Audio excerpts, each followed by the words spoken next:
Electric flux lecture number 16। हम लोग ये जानते हैं कि जो इलेक्ट्रिक फील्ड है वो एक वेक्टर क्वांटिटी होती है और दूसरी हमारे पास में एक स्केलर क्वांटिटी होती है। Vector quantity has a magnitude as well as direction. So electric flux क्या होता है, ये टर्मिनोलॉजी आप लोगों के लिए नई है, कुछ समझते इसके बारे में। Let us consider a pipe जिसके अंदर से वाटर फ्लो हो रहा है और जो पानी आ रहा है उस पानी को हम लोग एक बैकेट के अंदर स्टोर करना चाहते हैं। लेट मी से दैट ये मेरे पास में एक पाइप है और यहाँ पे जो है एक बैकेट रखी हुई है। इस पाइप के अंदर से पानी आ रहा है और ये पानी जो है इस तरीके से इस बैकेट के अंदर स्टोर हो रहा है। जब ये वाटर इस पाइप के अंदर से फ्लो होके आ रहा होगा उस टाइम पे इस वाटर के पास में एक मैग्नीट्यूड होगा, क्योंकि ये वाटर इससे इसकी तरफ मूव होके आ रहा है या फ्लो होके आ रहा है तो इस वाटर के पास में एक डायरेक्शन भी होगी। तो जब पानी जब पानी जो है इस पाइप के अंदर से फ्लो होके आ रहा है तो उस टाइम पे ये कह सकते हैं कि इस वाटर के पास में magnitude as well as direction है, तो ये water as a vector quantity की तरह बिहेव करना शुरू करेगा। जब ये वाटर इस बैकेट के अंदर फुल हो जाएगा या भरा जाएगा उस टाइम पे हम लोग जो बैकेट के अंदर भरा हुआ पानी है उसको हम लोग बोलेंगे कि एक स्केलर क्वांटिटी बन गई है, क्योंकि अभी इस बैकेट के अंदर जितना पानी है उस पानी को हम लोग मेजरमेंट कर सकते हैं कि वो 5 लीटर पानी है, 10 लीटर पानी है, 12 लीटर पानी है। ठीक है, तो जब सिर्फ उसके पास में एक मैग्नीट्यूड है तो बैकेट के अंदर जो पानी भरा हुआ है that is called the scalar quantity, और ये जो पाइप के थ्रू वाटर फ्लो होके आ रहा है that is called vector quantity.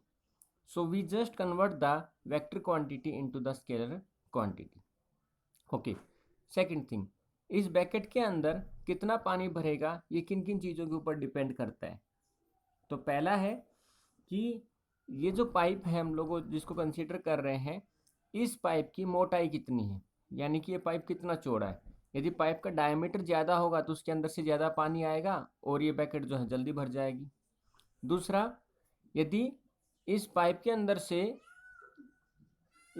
अंदर से यदि इंटेंसिटी ऑफ वाटर मतलब that is called speed of water जो है वो ज़्यादा होगी, ठीक है, तो भी इस केस में पाइप के थ्रू जो पानी आ रहा है वो ज़्यादा भर जाएगा। ठीक है, तो there are the two factors which are responsible to increase the water level in the bucket. First is the area of the pipe, second is the speed of the water, और हम लोग यहाँ पे स्पीड को बोलेंगे intensity of water. ठीक है, तो यहाँ पे जो मेन चीज़ समझाने की वो ये है कि हम लोगों ने एक वेक्टर क्वांटिटी को कन्वर्ट कर लिया है स्केलर क्वांटिटी में। सेम चीज़ जो है हम लोग इलेक्ट्रिक फील्ड के ऊपर कन्वर्ट करना चाहते हैं। इलेक्ट्रिक फील्ड जो है हम लोग ये जानते हैं कि एक वेक्टर क्वांटिटी होती है, और क्योंकि एक वेक्टर क्वांटिटी होती है तो we can say that it has a direction.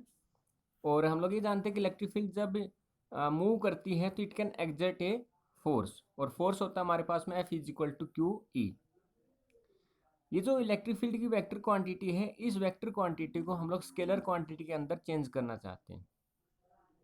तो हम लोग एक काम करते हैं, क्योंकि इलेक्ट्रिक फील्ड जो है वो एक डायरेक्शन में मूव कर रही है, तो हम लोगों ने मान लीजिए एक सरफेस लिया इस तरीके से, और इस सरफेस के ऊपर इधर से इलेक्ट्रिक फील्ड लाइंस आई, 1 2 3 4 5।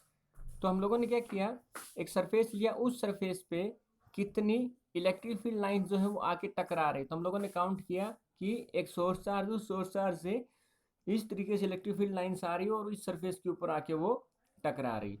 तो अब हम लोगों ने ये काउंट किया कि ये सरफेस जो है वो 1 सेंटीमीटर चौड़ा और 1 सेंटीमीटर जो है उसकी लेंथ और 1 सेंटीमीटर उसकी ब्रेथ है। तो एक सरफेस एरिया जो कि इस तरीके से बना हुआ है, इस सरफेस पे इतनी सारी इलेक्ट्रिक फील्ड लाइन जो है वो आके स्ट्राइक की, तो हम लोगों ने बोला कि अब इस सरफेस पे टोटल कितनी number of electric field lines है। तो आंसर है, हम लोग काउंट कर सकते हैं 1 2 3 4 5। तो at this point there are the 5 electric field lines.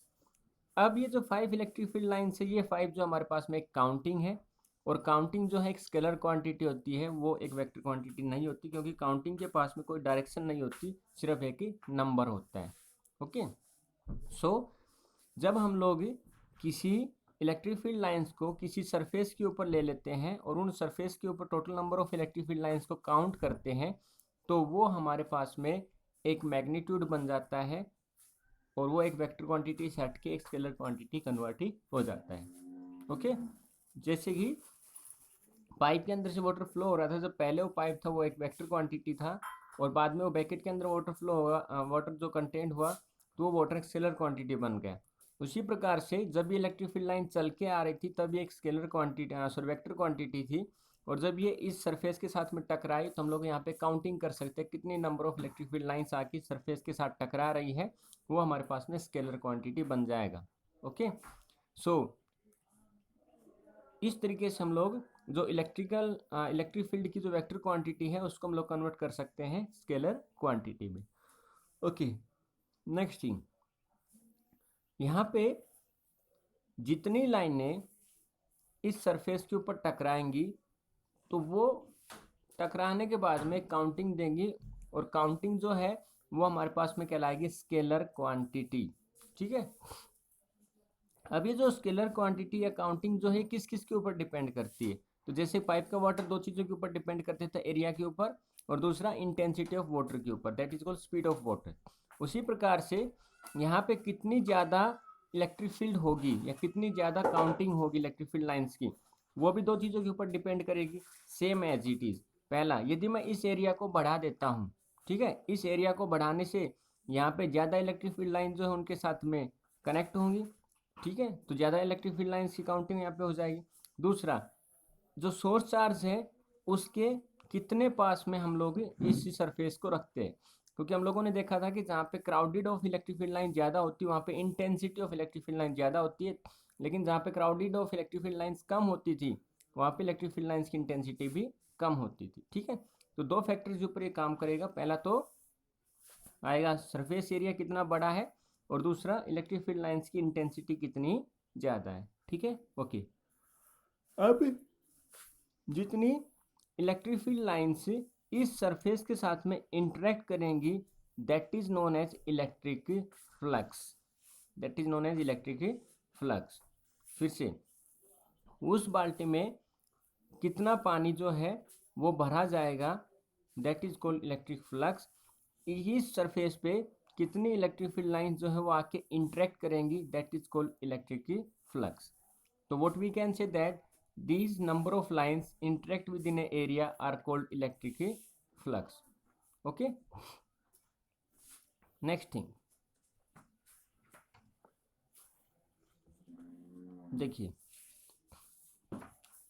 हमारे पास में ये मैं एक यूनिफॉर्म इलेक्ट्रिक फील्ड लाइंस लेता हूँ, तो ये हो गई मान लीजिए 1 2 3 4 5 6 7 8, मैंने यहाँ पे 8 यूनिफॉर्म इलेक्ट्रिक फील्ड लाइंस ली है। ये इलेक्ट्रिक फील्ड लाइंस जो है यूनिफॉर्म इसलिए बोल रहा हूँ क्योंकि दोनों के बीच का जो गैप है वो यहाँ पे सेम है, सबकी सब इलेक्ट्रिक फील्ड लाइंस की जो डायरेक्शन है वो सेम है, सबकी सब इलेक्ट्रिक फील्ड लाइंस के द्वारा लगाए गए जो फोर्स है वो भी सेम है। That means we can say that these electric field lines are showing the uniformity. Okay, अभी ये वेक्टर क्वांटिटी है, we want to change it in a scalar quantity, तो हम लोगों ने यहाँ पे क्या किया, एक सरफेस जो है इस तरीके से वर्टिकल डायरेक्शंस में पुट कर दिया।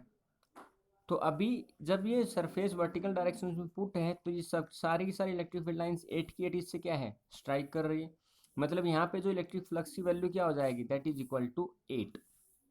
ओके, नाउ अब हम लोग ये देखना चाहते हैं क्या इस सरफेस को थोड़ा बहुत चेंज कर देने से क्या इलेक्ट्रिक फ्लक्स की वैल्यू डिक्रीज हो जाती है या इंक्रीज हो जाती है। तो we want to tilt this surface like this, उसको हम लोगों ने ऐसा बना दिया, इस सरफेस को हम लोगों ने ऐसा घुमाया और घुमा के हम लोगों ने उस सरफेस को ऐसा बना दिया।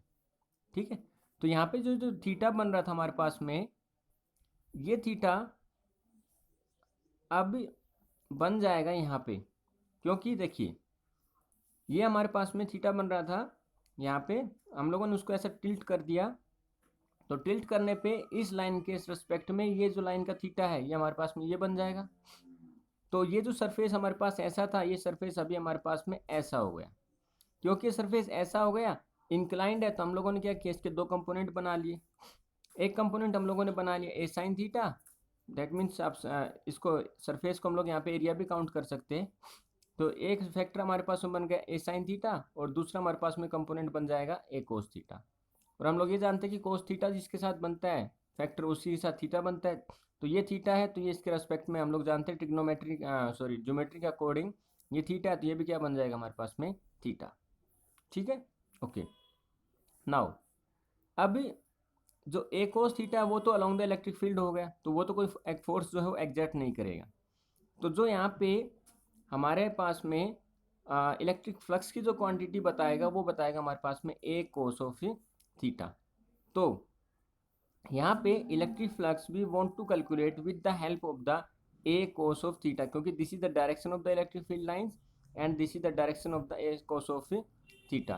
तो कितनी इलेक्ट्रिक फील्ड लाइन जो है इसके साथ में टकराएंगी, तो ये डिपेंड करता है कि थीटा जो है वो इन दोनों के रेस्पेक्ट में कितना बना है। तो यहाँ पे phi that means electric flux, वो होगा हमारे पास में E that is electric field lines, और ए मतलब कि यहाँ पे एरिया वेक्टर। ठीक है, एरिया वेक्टर, ओके। अब क्वेश्चन ये आता है कि ये हम लोगों ने ड्रॉ कर लिया, एरिया वेक्टर क्या आ गया नई टर्मिनोलॉजी। तो बेटा ऐसा है कि देखो हमारे पास में दो क्वांटिटी होती है, जब उन दोनों क्वांटिटी के बीच में हम लोग को रिलेशनशिप फाइंड आउट करते हैं, तो हम लोगों को एक ये बताना होता है कि जो एंगल बनेगा वो किन दो क्वांटिटी के बीच में हम लोगों को देखने को मिलेगा। तो एरिया वेक्टर ये बताएगा कि जो हमारे पास में थीटा बनेगा, मतलब कि इस सरफेस को हम लोग कितने एंगल पे टिल्ट करें, कितने एंगल पे झुकाएं या उठाएं, जिसकी वजह से इलेक्ट्रिक फील्ड लाइन जो है उस सरफेस के साथ में टच करेंगी, कॉन्टेक्ट में आएंगी। ठीक है, तो we need to draw a area vector. अब ये एरिया वेक्टर होता क्या है, तो उसको ऐसा समझिए कि एरिया वेक्टर जो है एक ऐसी क्वांटिटी है जो ये बताएगा कि सरफेस के साथ में टच होने वाली जो इलेक्ट्रिक फील्ड लाइन्स है वो कितनी बनेंगी। तो एरिया वेक्टर हम लोगों को डिनोट कहाँ करना है, कि हम लोग यहाँ पे एरिया वेक्टर रिप्रेजेंट कर दें, यहाँ पे एरिया वेक्टर रिप्रेजेंट कर दें, कहाँ पे। तो हम लोग ये जानते हैं कि आप लोगों ने मैथमेटिक्स में क्रॉस प्रोडक्ट पढ़ा होगा। क्रॉस प्रोडक्ट ये कहता है कि यदि मेरे पास में एक तरफ आई है एक तरफ जे है, फॉर एग्जाम्पल क्रॉस प्रोडक्ट ये कहता है एक्स आई प्लस का Y J give the result of the Z K. मतलब कि यदि ये मेरे पास में x है और ये मेरे पास में y है, तो ये जो रिजल्ट आएगा ये मेरे किसकी तरफ आएगा, इन दोनों के 90 डिग्री के रेस्पेक्ट में आएगा। फिर से ये मेरे पास में xi आया, ये मेरे पास में yj आया, और ये मेरे पास में z क्या है।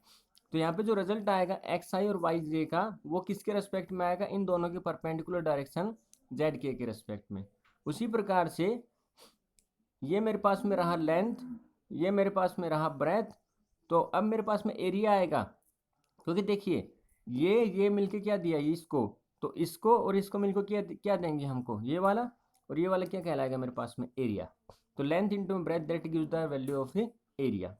ठीक है, तो उसी प्रकार से हमारे पास में ये एक सरफेस है, इस सरफेस की कुछ लेंथ है, इस सरफेस की कुछ ब्रेथ है। तो लेंथ इंटू ब्रेथ, ये जो एरिया है या ये जो सरफेस है ये रिजल्ट देगा इन दोनों इस सरफेस के परपेंडिकुलर डायरेक्शंस में। जैसे एक्स और वाई मिलके क्या देते थे हम लोगों को, जेड देते थे। लेंथ इंटू ब्रेथ मिलके क्या देंगे, एरिया देंगे। तो area should be perpendicular to the surface. तो यहाँ पे जो एरिया वेक्टर हमारे पास बन जाएगा वो बन जाएगा इस सरफेस के परपेंडिकुलर डायरेक्शंस में। तो इस सरफेस ये रहा सरफेस, और इस सरफेस के जब हम लोग परपेंडिकुलर डायरेक्शंस में बनाएंगे तो ये बन जाएगा हमारे पास में एरिया वेक्टर। ठीक है, तो यदि ये हमारे पास में एरिया वेक्टर बन जाएगा तो यहाँ पे जो एरिया वेक्टर का थीटा बनेगा वो बन जाएगा हमारे पास में this is the electric field lines और this is the area vector and this will be the our theta. अब ये थीटा जो है ये थीटा ये डिसाइड करेगा कि यहाँ पे इलेक्ट्रिक फ्लक्स कितना हो, क्योंकि यदि एरिया वेक्टर ऐसा मूव करेगा तो इलेक्ट्रिक फ्लक्स की वैल्यू बढ़ जाएगी, एरिया वेक्टर ऐसा मूव करे तो इलेक्ट्रिक फ्लक्स की वैल्यू घट जाएगी। स्पेशल केसेस में हम लोग देखेंगे। तो फिलहाल हम लोग क्या कह सकते हैं कि जो इलेक्ट्रिक फ्लक्स आ गया that is equal to electric field lines into में एरिया वेक्टर। ठीक है, ओके। नाउ एक चीज आप लोग यहाँ से समझ ही चुके हो कि एरिया वेक्टर जो है हमेशा क्या होगा, परपेंडिकुलर डायरेक्शन में होगा, किसके, सरफेस की। क्योंकि ये रहा मेरे पास में लेंथ, ये रही मेरे पास में ब्रेथ, और ये रहा मेरे पास में एरिया जेड डायरेक्शन में। ठीक है, ओके। अब ये हमारे पास में डॉट प्रोडक्ट में लिखा हुआ है, तो हम लोग ये जानते हैं इसको डॉट प्रोडक्ट से को डॉट प्रोडक्ट में लिखा हुआ है वेक्टर फॉर्म में, इसको हम लोग सिंपल स्केलर फॉर्म में लिखें तो हम लोग जानते हैं डॉट प्रोडक्ट के साथ में कोस थीटा आ जाता है, तो ये बन जाएगा E A cos of theta. Okay,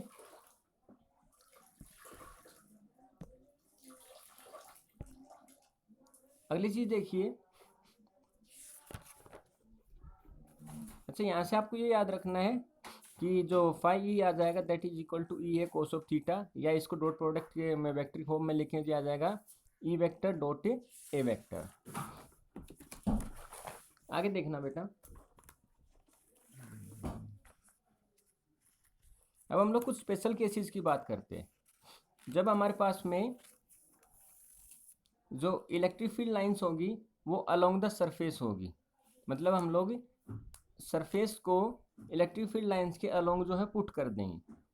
तो this is our electric field lines, और ये रहा मेरे पास में सरफेस।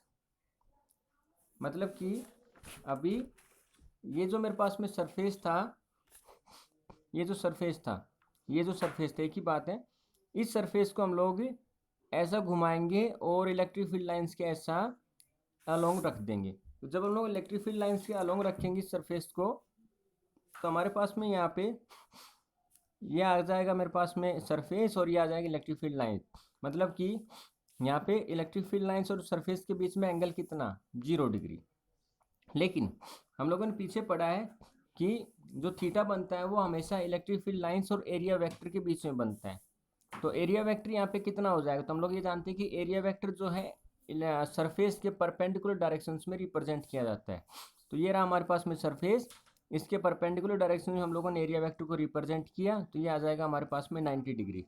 मतलब कि जब आपका surface along the electric field lines आएगा तो थीटा इज इक्वल टू बन जाएगा 90, क्योंकि हम लोग ये जानते हैं कोस 90 जीरो होता है, इसलिए टोटल इलेक्ट्रिक फ्लक्स जो है इस सिचुएशन में आ जाएगा हमारे पास में 0। मतलब there is no electric flux linked with the electric field lines, या there is no electric flux linked with the surface. क्योंकि देखिए ये हमारे पास में सरफेस है, यहाँ से एक इलेक्ट्रिक फील्ड लाइंस बिना टच किए हुए निकल गई, यहाँ से एक इलेक्ट्रिक फील्ड लाइंस बिना टच किए हुए निकल गई। इस तरीके से सारी इलेक्ट्रिक फील्ड लाइंस इसको बिना टच किए हुए निकल जाएंगे, और कोई भी इलेक्ट्रिक फील्ड लाइन जो है इस सरफेस के साथ में लिंक्ड नहीं होगी।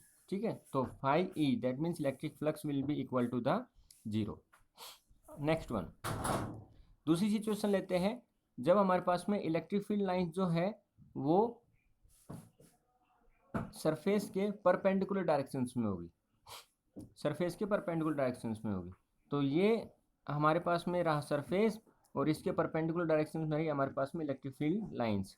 हमको क्या करना है, यहाँ से एरिया वेक्टर डिजाइन करना है। तो area vector is always draw on the surface of perpendicular directions. तो यहाँ से हम लोगों ने सरफेस से यहाँ से एक एरिया वेक्टर हम लोगों ने ड्रॉ किया, तो ये बन जाएगा परपेंडिकुलर डायरेक्शंस में।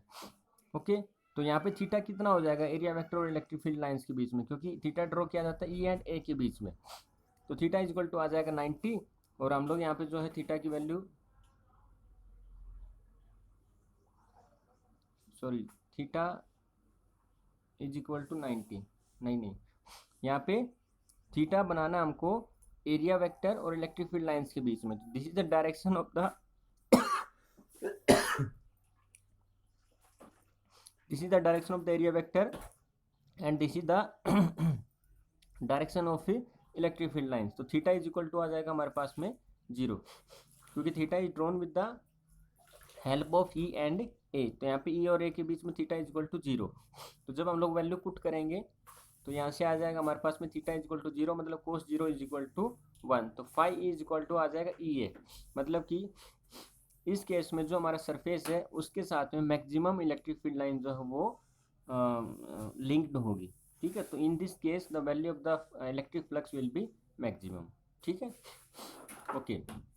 नेक्स्ट वन देखिए, इस केस में जो है हम लोग जो सरफेस ले रहे हैं वो हमारे पास में बिल्कुल स्ट्रेट लाइन सरफेस है। हम लोग जो इलेक्ट्रिक फील्ड लाइंस ले रहे हैं वो भी हमारे पास में यूनिफॉर्म इलेक्ट्रिक फील्ड लाइंस है। लेकिन कई बार क्या होता है कि हमारे पास में जो सरफेस है वो भी इलेक्ट्रिक यूनिफॉर्म नहीं होता, इलेक्ट्रिक फील्ड लाइंस में हमारे पास में यूनिफॉर्म नहीं होती। तो ऐसे केस में हम लोग क्या करेंगे, किस तरीके से कैलकुलेट करेंगे, तो इसके लिए समझते हैं हम लोग calculations when surface and electric fields lines are the irregular और theta is changing at every point. एक सिचुएशन हमको यहाँ पे दी हुई है, ये यहाँ पे हमारे पास में एक सोर्स चार्ज है। सोर्स चार्ज जो इलेक्ट्रिक फील्ड लाइंस बनाएगा, ये एक इलेक्ट्रिक फील्ड लाइंस इसने इधर बनाए, इधर बनाए, इधर बनाए, इस तरीके से इस सोर्स चार्ज ने इलेक्ट्रिक फील्ड लाइन जो बनाई हुई है। हम लोगों ने इस पॉइंट पे थीटा की वैल्यू अलग है, इस पे अलग है, इस पे अलग है, सब जगह the value of the theta is changing. So how we can calculate the value of electric flux for this surface.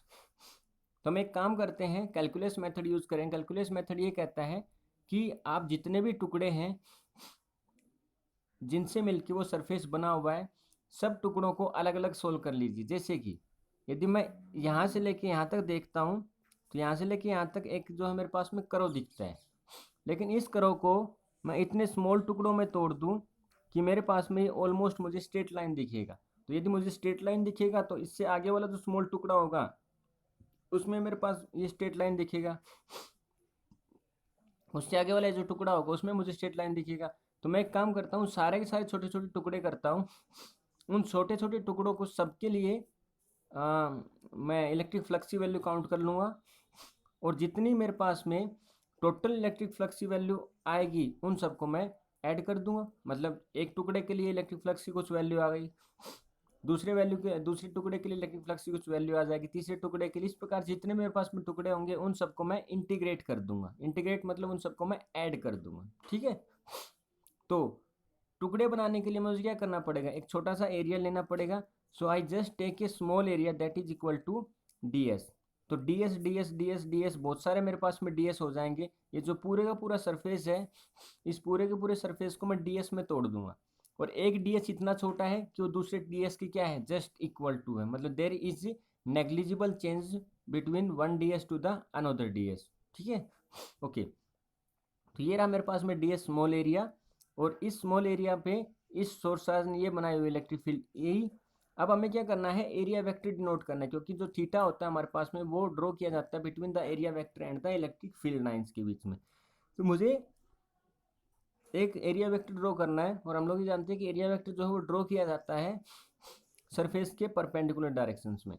तो यहाँ से ये रहा सरफेस, और इसकी परपेंडिकुलर डायरेक्शन में हम लोगों ने एरिया वेक्टर डिनोट कर दिया, और ये बन जाएगा मेरे पास में थीटा।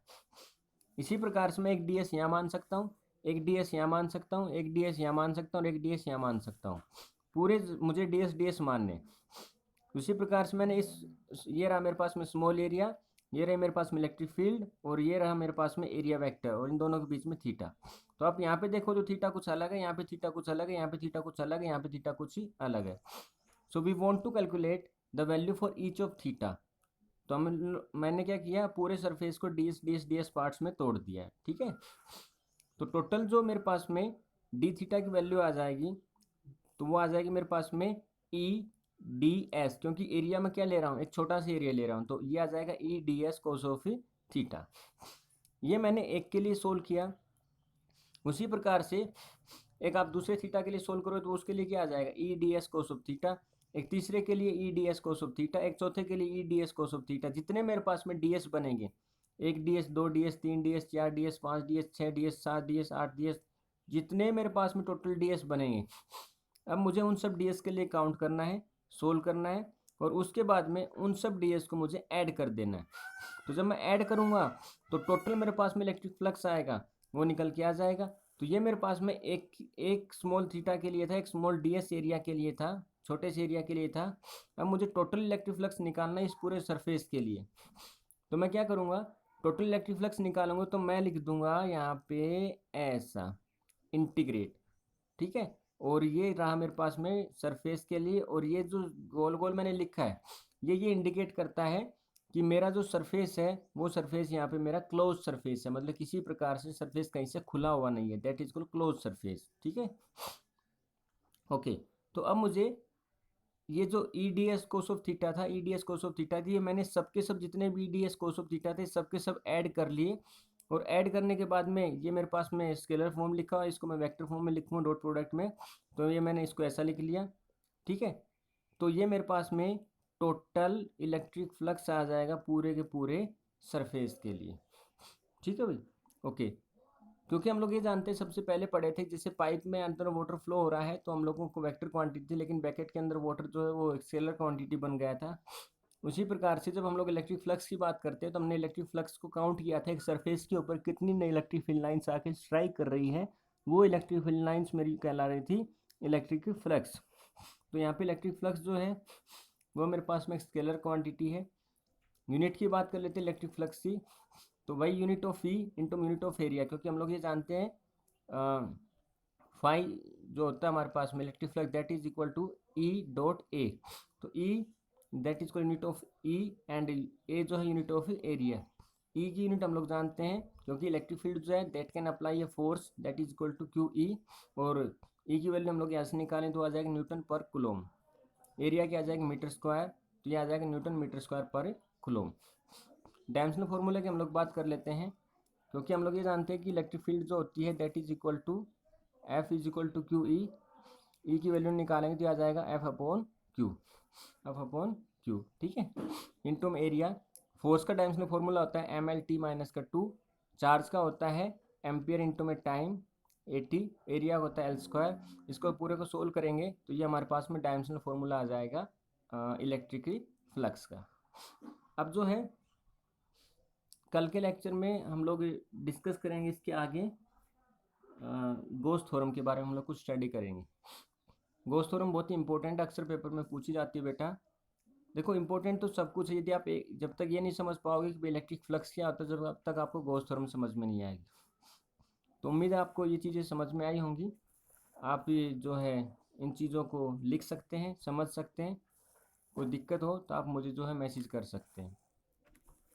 तो थैंक यू बेटा, मिलते हैं अगले लेक्चर में, तब तक के लिए जो है आप इसको पढ़िए, समझिए। थैंक यू वेरी मच बेटा।